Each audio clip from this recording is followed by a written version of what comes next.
an attempt to keep Canadians safe, or a vindictive little clique's plan to get back at people he doesn't like. Talking about the Order in Council, or OIC, that Trudeau put in place 5 years ago against firearms owners in Canada. So, an OIC is kind of like an executive order in the United States, where the prime minister, at his or her whim, can just sign something and make it so without any debate in the House of Commons or anything. It's boom, just like that. And in this case, by doing this, they classified thousands of firearms overnight, going from non-restricted and restricted status to prohibited status, essentially turning millions of Canadians into paper criminals just like that. They acquired, these people, firearms owners, acquired all this property legally after having gone through courses and background checks to get their license in the first place. I've explained this before. In Canada, we generally have two levels of licenses, called a PAL, a possession and acquisition license, non-restricted, and possession acquisition license, restricted. The difference between the two, non-restricted is your basic, like, farmer hunter firearms. So, like bolt action rifles, shotguns, that kind of thing. Restricted would be like handguns. It's the most obvious one. Pistols, revolvers, that kind of thing. The AR-15 was a restricted firearm before this stupid order in council. And there is a third class, but called prohibited. But like I said, it's so rare that, again, you'd have to be the descendant of a unicorn and a Sasquatch or something like that in order to get that one, because you can only get it if it's passed down to you. So a relative had a prohibited firearm when it was legal to have it, and they have an opportunity to pass it down.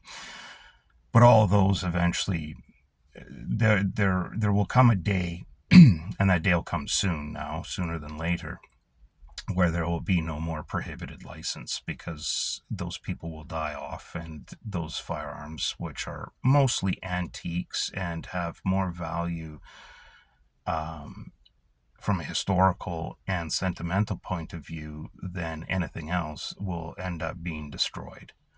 It's a shame, because a lot of these, especially these older firearms, are absolute works of art.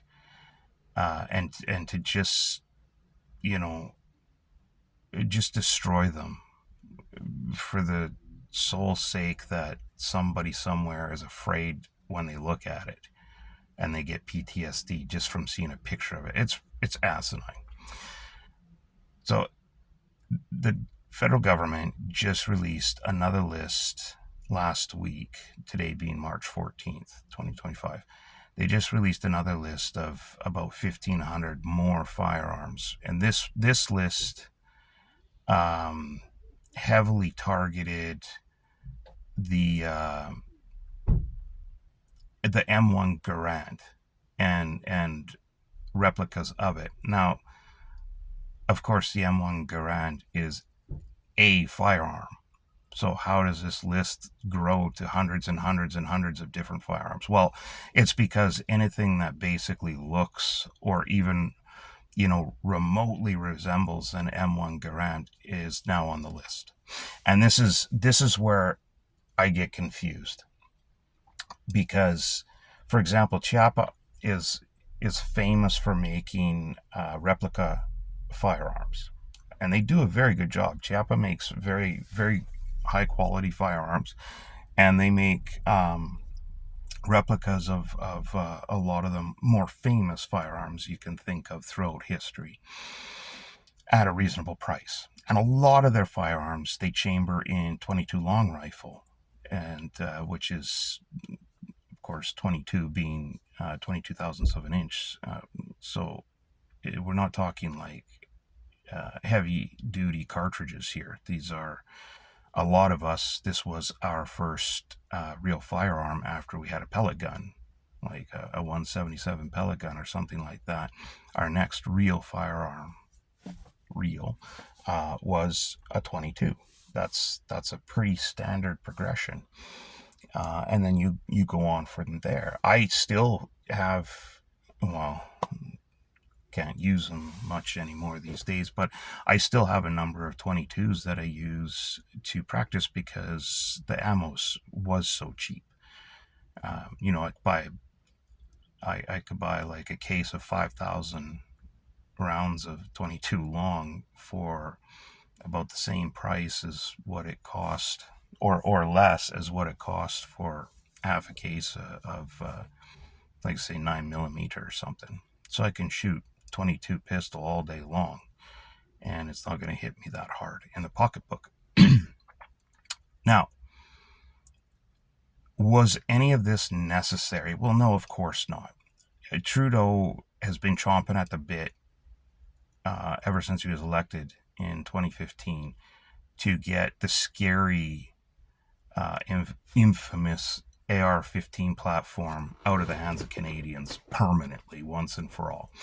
His biggest thing, his biggest reason was no Canadian needs an AR-15 to bring down a deer. Now, anybody that says something like that, right off the bat, you can discount them because they're a retard. Anybody that says, oh, to bring down a deer, no, you're an idiot and you don't know what you're talking about. And you look at Krista Freeland, her excuse, well, her daddy always had a shotgun. And so he, on his way home, he would see a prairie chicken. So he would whip out his shotgun, shoot the prairie chicken, and then that was their dinner for the night, according to her. I mean, that's an obvious BS story. But if it's not, then I would say, well, Willikers, her daddy, is one of the ones that's likely responsible for the prairie chicken being on the endangered species list, because or at risk of being placed on the endangered species list because they were overhunted. But that's okay. Apparently, who cares about that? Because they had dinner for the night. Now, it was tough to take back in 2020 because the way Trudeau did his order in council, he did it dancing on the graves of all the people that were slain in Nova Scotia by a psychotic spree killer. Now, this guy was already banned from owning firearms. He was not able to get a firearms license. He was not allowed to be in possession of firearms or ammunition. And yet somehow he got his hands on guns. And at least one of those guns allegedly was an AR-15. Where did they come from? Well, they came from the United States. He smuggled them in himself illegally, right? So we already had laws on the books that said this guy cannot have a license, he cannot be in possession of a firearm, he cannot be in possession of ammunition, and yet he still was. Why? Because he smuggled illegal firearms in from the United States. How is this order in council? How is taking, like, someone like me, how is taking my firearms away going to stop that? It's not. It's not going to do a damn thing. In Canada, up until that incident, and I don't even really want to include that incident because that tragedy, because this guy went through so many lengths to circumvent the laws. He was on the FBI's radar, for crying out loud, and they warned our authorities here and said, look, you might want to look into this guy because we think he's up to no good. We think he might be smuggling guns, maybe drugs, something. You might want to get on that, for years. And they did nothing. Nobody did a damn thing here. And so the authorities just let him walk right in, and as a result, I think it was 17 people tragically lost their lives. And now Trudeau couldn't wait to get in front of the cameras and dance on those people's graves and basically blame every gun owner in Canada for their deaths. That's how ghoulish this plick is. He's just a piece of work. Now, when he was announcing this ridiculous list, he also said, deer don't wear bulletproof vests or some stupid thing like this. So again, you don't need an AR-15. But the thing is, it's illegal. It's illegal to even hunt an animal like a deer with not just can you not hunt with an AR-15 because it's a restricted firearm, which means you can only transport it to and from a firing range, a federally licensed and regulated firing range. That's it. Or to a gunsmith or to a point of entry, like a border crossing. That's the only time you can have an AR-15 out and about. And when you're transporting it, it has to have a trigger lock on it and be in a locked case. So the only place you can fire this thing is in a federally regulated and licensed firing range. Period. That's it. There are no exceptions to that. Even military and police are subject to the same thing. Okay, they have to be in a licensed and regulated area in order to fire these firearms, right? They can't just, a couple of members of the ERT can't just go out into the woods in a gravel pit and start popping off their AR-15s for target practice. They can't do that. Even they can't do that, right? So you can't hunt with an AR-15 to begin with. So he's being disingenuous and playing on people's, genuine ignorance when it comes to firearms, because a lot of people will just lap that up and they go, well, yeah, why do people need the famous gun from the Vietnam War to go hunting? You can't. Further to that, you're not allowed to hunt deer with that cartridge anyway, because it's not strong enough to kill a deer. It's inhumane. So it's illegal to hunt something like a deer with 223 or 5.56 by 45 NATO. You can't do that. So there are already a number of laws in place prohibiting you from using an AR-15 from hunting to begin with. Excuse me. And so the OIC, the Order in Council, has no reason for existing based on those two criteria. But now here's the thing. So this really got me thinking when they release this new list and they're just hammering the M1 Garand. Why are they targeting every variation of? There's even some on the list that are scaled replicas of the M1 Garand. I don't know what the scale is, but they're like 3/4 the size of a full-size M1. So they're lighter. They're chambered in something like 9mm or 22 long rifle, something small like that. Those are even on the list. Why?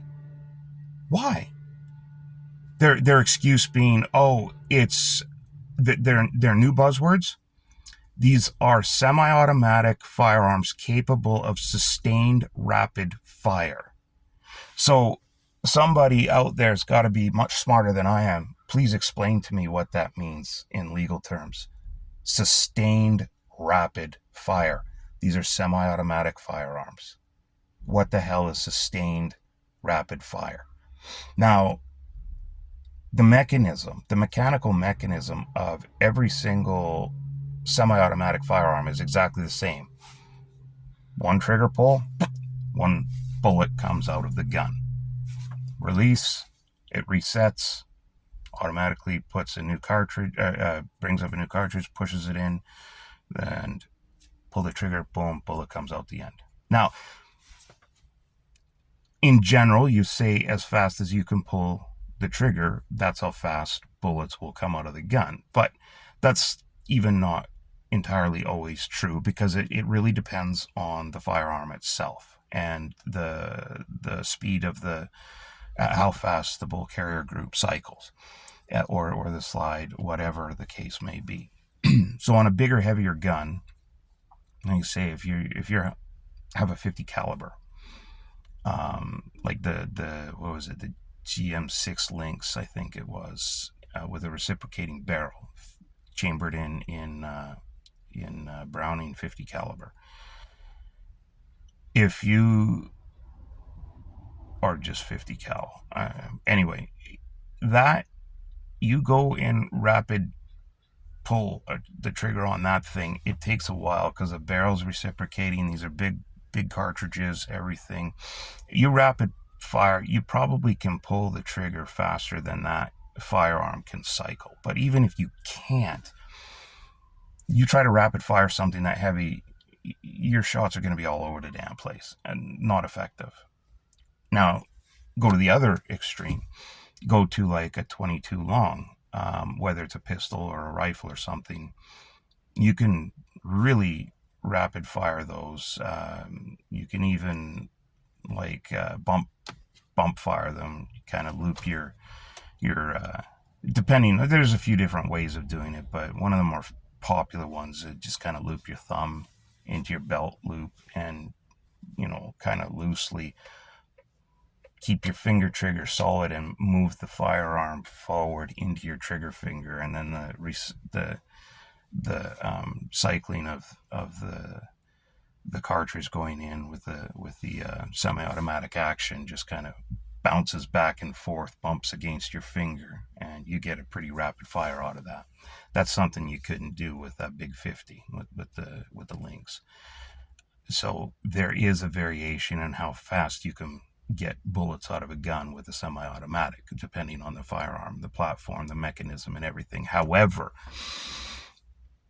the basic principle behind a semi-automatic action is exactly the same from gun to gun to gun to gun, whether it's a shotgun, a pistol, or a rifle. It really doesn't matter.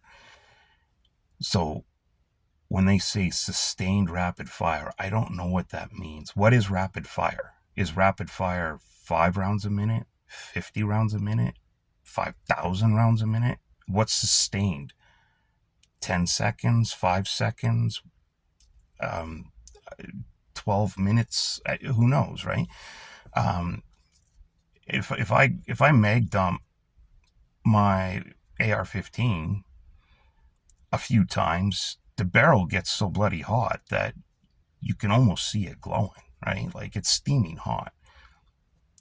So how long is it going to be accurate if I'm firing at that rate? Versus, and it's only good, like my AR-15 barrels have a life expectancy of, some are 5,000 rounds, some are 7,500 rounds, versus a typical military spec, which you're looking at 25, 30,000 rounds of life expectancy.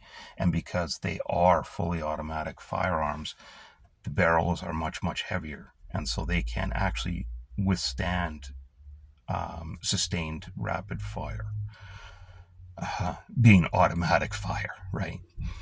But again, what is legally the definition of sustained rapid fire? It's a retarded term. Just like assault style firearm, there's still no definition over what the hell an assault style firearm. As soon as you say style anything, it's no longer a legal term, because anything is a style. I'm wearing a style of a t-shirt. I drive a style of a car. I have a style of a haircut. What's the definition of an assault style firearm? Nobody has done it yet. So you have this order in council that was published in a ghoulish manner, dancing on the graves of 17 people that tragically lost their lives. And if I'm misremembering that number, I do apologize, but I believe it was 17 people that were needlessly and disgustingly slain that day by that prick. I should also remember the guy built a fully 100% accurate replica of a police cruiser, an RCMP cruiser.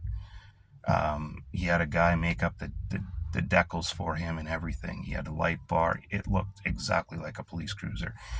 He had several different RCMP uniforms. They were out of date, but most people walking the streets don't know the difference between a 2025 uniform and one from 2005. They just quickly see, oh, that's a police officer, an RCMP member. And so this guy was able to gain instant trust of people that he went to their homes, of people he pulled over, because he was dressed exactly like an RCMP member. He was driving a cruiser that looked exactly like a genuine cruiser. So, and had, again, illegally imported firearms smuggled in from the United States. So how do you combat that, right? He's broken so many laws already, and yet he still managed to slay nearly 20 innocent people. How do you combat that? Well, for starters, listen to U.S. intelligence when FBI says, hey, you might want to look into this guy. Maybe look into this guy. You know, they did at some point. Oh, pretty lady. Wow. And they just ignored it like 2 years prior. They're like, that's fine. But anyway, the way that this OIC was introduced was just disgusting. And now that they keep stacking on top of it, you really have to explain to me why a replica firearm of an M1 Garand that has not one single transferable component versus the original M1 Garand, why that's on this list. Why is it that, a friendly looking farmer rifle chambered in something like 22 long, or even, 223 or 9mm, whatever it may be, it's got a nice wood stock, a big long barrel, nice, looks like, an antique from the early 19th century. It's not imposing at all. That's fine. But it has the exact same firing mechanism because it's a semi-automatic as these ones that were just prohibited. Why? Many of these firearms that were just prohibited, again, were non-restricted originally. The RCMP looked at them, tested them in their labs, and said, there are no threats of this gun ever being able to be modified to fire fully automatic. So it is a non-restricted firearm because the barrel length, the overall length, the cartridge that's being used, it's a semi-automatic. Everything is good. So it's a non-restricted firearm. And now all of a sudden the government goes, oh, no. They show some pictures to some psychotic people who are all on the verge of a mental breakdown. And they say, look at this picture here. And someone goes, oh my God, I'm going to have 6 years of PTSD now because you showed me that picture. Oh my God, that gun's right behind me, isn't it? I don't want to turn around. It's right behind me, isn't it? I don't know how I'm ever going to get over this. Oh my God, it's so scary. Why is that, man? Oh, look at it. It's all black and, it's all scary, and it has a handle on it to carry it and a handle to, oh my God, it's so scary. Oh, and you can adjust the buttstock. Oh. That's their reasoning. The gun looks scary. That's why it's prohibited. Of course, I was describing more of an AR platform, but you get the point. So it's the same thing with the M1 Garand, right? It looks like an M1 Garand, so therefore it must be. Even though, like I said, not one single component is interchangeable with the original platform, nor is one single component between like a 22 long chamber and a 9mm chambered firearm compatible, nor are any of the components between any of those firearms interchangeable with anything else, like say an AR platform. So again, when the RCMP brings a new firearm in, it goes to their testing lab and they test the snot out of these things. They do every possible weird, wonky thing you could imagine to try and modify them into fully automatic firearms. There was a version of Norinco's Type 97, which I'm not sure if they still do. I think they're replacing it, but was China's, the People of the Republic Army, was their standard issue rifle. Like ours is in Canada is a C7, C8, depending if you have the rifle or the carbine version. Again, based on the M16 A1 from a long, long time ago, heavily modified. That's our standard issue rifle. In China, the Type 97 was. An importer tried to bring them in, and they were made as semi-automatics.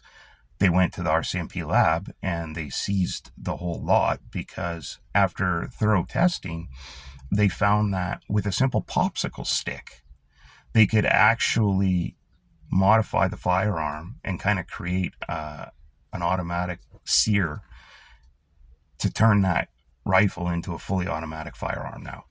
So it was yanked, and that's good. I don't have a problem with that. That's absolutely fine, because there is one thing I will say.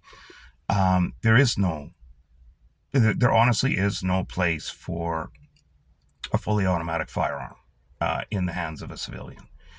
I don't actually believe there's a place for a fully automatic firearm in the hands of the police either. The military is really the only place that you need those, and at least when I was in the reserves, the focus was heavily on semi-automatic. Pick your shots, right? Of course, you have your, C6 operators that would lay down fire, and C9. Though that's different, though. Those are different roles. So those firearms are designed for those roles, for automatic fire. But your average soldier is not trained to flick it to automatic and just spray and pray. Pick your targets. Of course, there's always situations where you'll flick to automatic, but in general, conserve your ammo, place your shots, right? So that's my opinion. A lot of people will probably disagree with that, and that's fine. That's fine. But in my opinion, I don't think full automatics belong in the hands of civilians. There's no real reason for them to have that. Besides, get your trigger finger going. You can fire pretty quick if you want to, and still place your shots well. But the point is, the RCMP, they did their job. They said, here's a gun that, like I said, the example is just that they try everything. And this is the example of how they try everything. So they did all kinds of fancy gunsmith work to these guns. And then they just go to ridiculous stuff like a popsicle stick, right? Like, that's how inventive they are. They're like, well, what's the most basic thing we could use to modify this firearm to make it a fully automatic firearm? Popsicle stick. Who doesn't have access to a popsicle stick? Everyone enjoys a nice popsicle on a hot day. And so, popsicle, firearm, automatic firearm. It's a weird story, but it's true. So I don't have a problem with that. What I do have a problem with is deliberately misleading the public. And that's exactly what they're doing when they say sustained rapid fire and assault style firearm. They're stripping honest Canadians who get their name run through the CPIC database every single day to make sure they haven't committed any crimes, like even jaywalking, because we're supposed to be high trust individuals. And we all take that as a privilege, right? We don't look at it as a right. We look at it as an extreme privilege, and not a single firearms enthusiast that I know, hunter, target shooter, or just collector, not a single one that I know would ever risk losing their license, not only for themselves, but for the rest of the community as well. Everybody knows if they screw up, it ruins everyone else's chances, right? So people that own firearms, that have gone through the training, have gone through the courses, the background checks, all of that stuff, these people are the highest trust individuals you're ever going to find in this country. And I would say even in the United States, right? People that own firearms, they understand what that privilege is, but they also, it's a two-way street, because they understand the great principle and privilege and responsibility they have to be a firearms owner. And the exchange in that reciprocity in that with the government is that you leave us alone. We'll toe the line, but you leave us alone. And that's not happening. So, I mean, there's truth in advertising, right? You see these commercials. You can't sell a product with false claims, with blatantly false claims. Why is there not something like that when it comes to creating laws? You can't create a law based on a lie. There's got to be something in our Constitution or our Charter of Rights that says that a law has to be just and reasonable, that you just can't make up any law you want because you're pissed off at a certain group of people. In this case, Trudeau thinks in his mind he's an elite, even though he never graduated anything of value. You know, he went to engineering school for like a term or something and dropped out because he's a retard. And then he tried something else and he had to drop out of that because he's a retard. So, but he's still, in his mind, he thinks he's an elite, even though he's a bona fide retard. And I'm not using that in a derogatory term because there are people out there who have genuine mental health or mental developmental issues, right? But Trudeau actually chooses to be a moron. He chooses to be retarded, so that's something different. But I don't know. Like, why is the government's not held to account the same way like some mom and pop operation that makes like some hemp beverage that has $50,000 in revenue a year that can't make false claims on their beverage, or they risk like getting $250,000 in fines and being shut down by the government because truth in advertising. Why is that okay, but a government making false claims, false statements, and then creating BS laws based on those false claims and lies, blatant lies? Why is that okay? They're affecting the lives of millions of people here. Dozens and dozens of businesses shut down after 2020's order in council because they couldn't. I mean, all of a sudden, just like that, they're stuck with. There was millions and millions of dollars of stock across Canada that they were stuck with, that they couldn't get rid of. And because the OIC made everything prohibited and you couldn't move it, you couldn't sell it, you couldn't do anything. No heads up, just boom. You're now a scumbag criminal if you own any of these firearms. That's how the government looks at you. So, again, please, if you're out there, vote for a conservative government, regardless of whether it's provincial, federal, or even municipal. Get some common sense thinking people into your government, all levels of government. It's the only way we can fight this. Get as many people as we can on board at all levels of government because this is ridiculous.